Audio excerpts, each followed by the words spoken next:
የሀገሬ ሰው የጉድ አገር ገንፎ እንዲል ሲአይኤ ከጠንቋዮችና ከመተተኞች እንደዚሁም ደግሞ ከድግምተኞች ጋር በጋራ በሚስጥር ይሰራቸው የነበሩ ስራዎች ይፋ ወጥተዋል።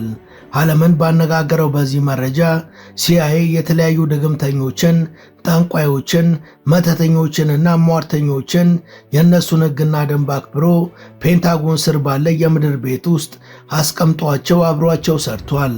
በተለይ ደግሞ በቀዝቃዛው ጦርነት ወቅት ይህ ተግባር ተንሰራፍቶ የነበረ ሲሆን ሲአይኤ በዚህ ድርጊቱ ክፉኛ ተወግዞ ምርምሩም ተቋርጦ ነበር።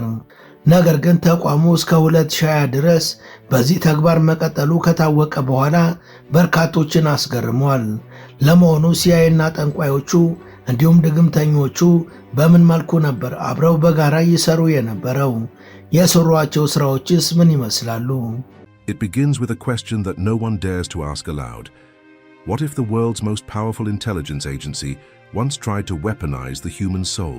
Imagine a team of men in dark suits, locked inside a windowless room, not studying weapons or political maps, but ancient grimoires, astrological charts and symbols.